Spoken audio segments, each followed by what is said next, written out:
High, সবাইকে জানাই শুভ মহাষষ্ঠী। তো আজকে আমরা কোথায় কোথায় ঠাকুর দেখতে যাব সেটাই তোমাদেরকে এই ব্লগে দেখাবো। তো চলো দেখতে থাকো। তো দেখো, আমি আর মামা বেরিয়ে গেছি, আর আমরা সকাল সকালই বেরিয়েছিলাম, কারণ সকালবেলাতে রাস্তা একটু কম জ্যাম থাকে আর তাড়াতাড়ি ঠাকুরগুলো দেখা হয়ে যায়। তো ওই জন্য আমরা বেরিয়ে গেছিলাম সকাল 11টা নাগাদ। তো দেখো, আমরা প্রথমে নিতুরিয়া যাব। তো নিতুরিয়া দেখো আমরা চলে এলাম, আর এই প্যান্ডেলটা দেখো খুবই ভালো করেছে। আর এটা দেখো নিতুরিয়া ঠাকুরটা, তো এটাও খুবই ভালো করেছে, আর মায়ের মুখটা তো খুবই ভালোই লাগছে দেখতে। তো দেখো নিতুরিয়া ঠাকুর দেখা আমাদের হয়ে গেল। তো এবার আমরা যাবো ভামুরিয়া। তো চলো তাহলে ভামুরিয়া যাওয়া যাক।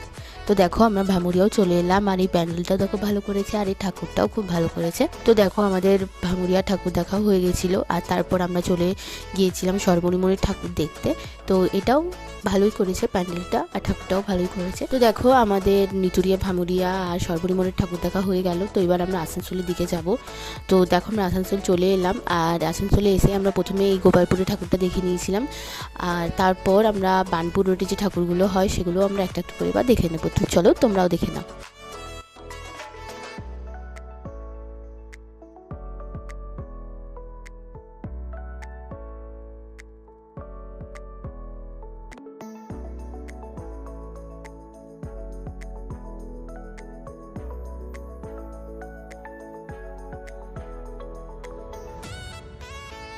তো দেখো আমাদের আসানসোলে বার্নপুর রোডে দুটো ঠাকুর দেখা হয়ে গেছে, আর এরপর এই ঠাকুরটা দেখতে এলাম, আর এটাই হচ্ছে আসানসোলের সেই কিউট দুর্গা।